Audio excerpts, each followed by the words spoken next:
여러분 안녕하십니까? 병원 동행 매니저 과정 제1강 병원 동행 서비스의 개념과 도입 배경 강의를 시작하겠습니다. 이 강의는 앞으로 여러분이 배우게 될 모든 내용의 출발점이 되는 강의입니다.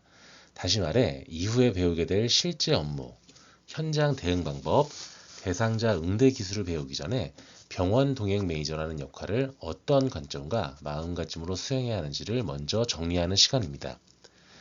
여러분께서는 앞으로 병원 동행 매니저라는 이름으로 누군가의 병원에 가는 길을 함께 걷게 될 분들입니다. 어떤 분들에게는 그 병원 방문이 하루의 가장 큰 일정일 수도 있고, 어떤 분께는 며칠을 고민하다가 용기를 내어 나선 길일 수도 있습니다. 그래서 이 첫 시간에는 무엇을 어떻게 하느냐보다 왜 이 일을 하는가, 그리고 이 역할이 사회에서 어떤 의미를 가지는가를 이해하는 것이 무엇보다 중요합니다. 자, 요즘 병원 동행 매니저라는 단어를 많이 들어보셨을 겁니다. 뉴스에서도 나오고 지자체 정책으로도 등장하며 민간 서비스로도 점점 확대되고 있습니다. 하지만 여기서 중요한 질문이 있습니다. 병원 동행 매니저는 단순히 같이 가주는 사람일까요? 만약 이 역할을 병원에 가서 옆에 있어주는 일 정도로만 생각하신다면 현장에서 역할을 수행하시면서 스스로의 전문성을 낮게 평가해야 될 가능성이 큽니다. 또한 서비스의 범위와 책임을 스스로 좁게 인식하게 되어 이건 내 일이 아닌 것 같아요. 이 정도까지 해야 하나요? 라는 혼란을 겪을 수도 있습니다. 병원 동행 매니저는 단순한 동행자가 아닙니다. 의료 접근 과정 전반을 안전하고 안정적으로 연계해주는 사람입니다. 자, 오늘 강의에서는 이 병원 동행 서비스가 정확히 무엇인지, 그리고 왜 지금 이 사회에서 반드시 필요한 서비스로 자리 잡게 되었는지를 시대적 흐름 속에서 차분히 살펴보도록 하겠습니다. 자, 먼저 병원 동행 서비스의 개념부터 살펴보고자 합니다. 과거에는 질병 없이 오래 사는 것이 장수의 기준이던 시절이 있었습니다. 자, 평균 수명이 짧았던 시대에는 그냥 아프지 않고 오래 사는 것 자체가 큰 축복이었습니다. 하지만 지금은 어떻습니까? 기대 수명이 크게 늘어난 현대 사회에서는 이 기준이 완전히 달라졌습니다. 이제는 얼마나 오래 사느냐가 아니라 질병을 어떻게 관리하며 살아가는가, 아픈 상황에서도 일상을 얼마나 유지할 수 있는가, 그리고 병원을 얼마나 안전하고 편안하게 이용할 수 있는가가 삶의 질을 결정하는 중요한 요소가 되었습니다. 즉, 병원은 더 이상 특별한 공간이 아니라 누구에게나 반복적으로 방문해야 하는 일상 공간이 된 것입니다. 이러한 변화 속에서 병원 이용은 누구에게나 일상적인 일이 되었지만 모든 사람이 병원을 편안하게 이용할 수 있는 것은 아닙니다. 한번 상황을 떠올려 보겠습니다. 몸이 아파 병원을 가야 하는데 버스를 두 번, 세 번 갈아타야 하고, 자, 접수 절차는 복잡하며 대기 시간은 길고 의사의 설명은 빠르고 어렵게 느껴진다면 그 병원 방문이 과연 쉬운 일이 될 수 있을까요?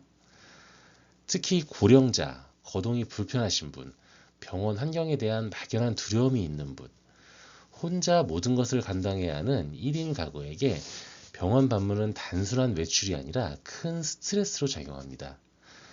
이러한 상황에서 등장한 것이 바로 병원 동행 서비스입니다. 병원 동행 서비스란 혼자서 병원을 방문하기 어려운 대상자와 함께 병원에 동행하여 집에서 출발하는 순간부터 진료를 마치고 안전하게 귀가할 때까지 전 과정을 지원하는 서비스를 의미합니다. 여기서 꼭 기억하셔야 할 표현이 있습니다. 바로 도어 투 도어 서비스입니다. 즉, 병원 문 앞에서 잠깐 도와주는 것이 아니라 내 집 문 앞에서 시작해서 다시 내 집 문 앞까지 들어오는 전 과정을 하나의 서비스로 보는 것입니다. 병원 동행 매니저는 이 과정에서 이동, 접수, 대기, 진료, 수납, 약국 이용, 귀가까지 모든 과정이 안전하고 안정적으로 이루어질 수 있도록 대상자의 곁을 지키는 역할을 합니다. 여기에서 매우 중요한 점이 하나 있습니다. 병원 동행 매니저는 의료 행위를 하지 않습니다. 의사의 진료를 대신하지도 않고 간호 업무를 수행하지도 않습니다.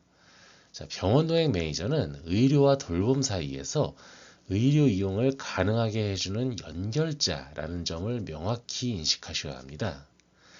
이 인식은 서비스의 전문성과 범위를 지키는 데 매우 중요합니다.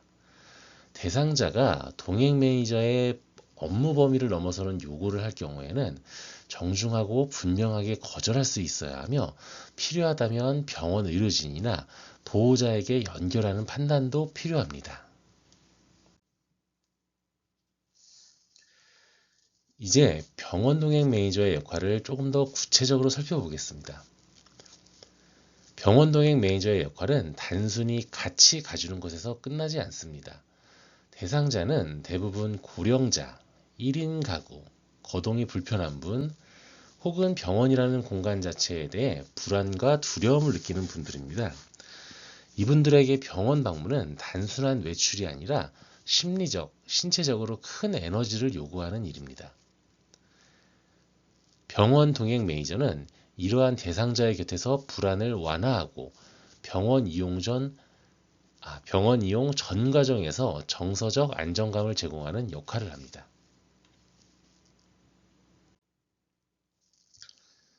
예를 들어 보겠습니다. 접수 창구 앞에서 어떠한 서류를 써야 될지 몰라 당황하는 경우, 그리고 진료 대기 시간이 길어져 괜히 더 아픈 것 같다고 불안해하는 경우, 의사의 설명을 완전히 이해하지 못했지만 다시 묻기 어려워 고개만 끄덕이는 경우가 있습니다. 이 모든 순간에 병원 동행 매니저의 존재는 대상자에게 큰 심리적 지지가 됩니다. 즉, 병원 동행 매니저는 안전, 안내, 정서적 지지를 함께 제공하는 현장 중심의 서비스 인력이라고 할 수 있습니다. 이제 병원 동행 서비스가 왜 도입되었는지 그 배경을 좀 살펴보도록 하겠습니다.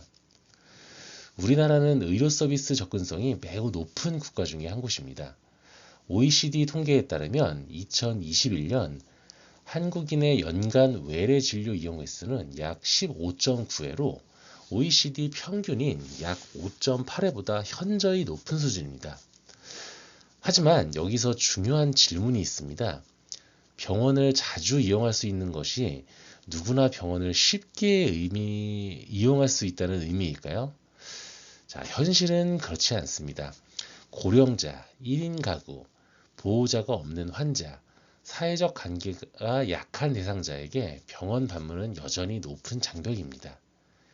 이러한 현실 속에서 병원 동행 서비스는 의료 접근성의 격차를 줄이기 위한 사회적 대안으로 등장하게 되었습니다. 자, 간단하게 생각을 해봐도 동네 의원 같은 경우는 그래도 좀 비교적 쉽지만, 좀 큰 병원이라든가 종합병원, 심지어 대학병원 같은 곳에서는 정말 길 찾아가는 것 자체가 이제 쉽지가 않거든요. 이런 것들을 도와주기 위한 이제 병원 동행 서비스가 진행이 된다고 보시면 됩니다. 특히 서울시를 중심으로 시작된 병원 안심 동행 서비스. 자, 이게 이러한 필요성을 사회적으로 알리는 계기가 되었습니다. 병원 동행 서비스는 단순한 편의 서비스가 아닙니다. 이 서비스는 대상자가 병원 이용을 포기하지 않도록 돕고, 조기 진료와 지속적인 건강 관리를 가능하게 하며, 결과적으로 삶의 질을 유지하는 데 핵심적인 역할을 합니다. 또한 보호자가 없는 상황에서도 안전하게 의료 서비스를 이용할 수 있도록 지원함으로써 가족의 부담을 줄이고 사회적 돌봄 기능을 보완하는 역할을 합니다. 병원 동행 매니저는 이러한 사회적 기능을 현장에서 실현하는 핵심 인력입니다. 자, 오늘 강의에서는 병원 동행 서비스의 개념과 이 서비스가 도입된 사회적 배경에 대해 함께 살펴보았습니다. 자, 지금까지 계속 말씀드렸던 대로 병원 동행 매니저는 단순히 병원에 함께 가주는 사람이 아니라 의료 접근성을 높이고 대상자의 불안을 줄이며 안전한 의료 이용을 가능하게 하는 전문적인 역할을 수행하는 존재입니다. 자, 다음 강의에서는 병원 동행 매니저가 현장에서 수행하게 될 구체적인 업무 내용과 역할 범위에 대해 보다 자세히 살펴보도록 하겠습니다. 이상으로 제1강 강의를 마치도록 하겠습니다. 수고 많으셨습니다. 다음 시간에 뵙겠습니다.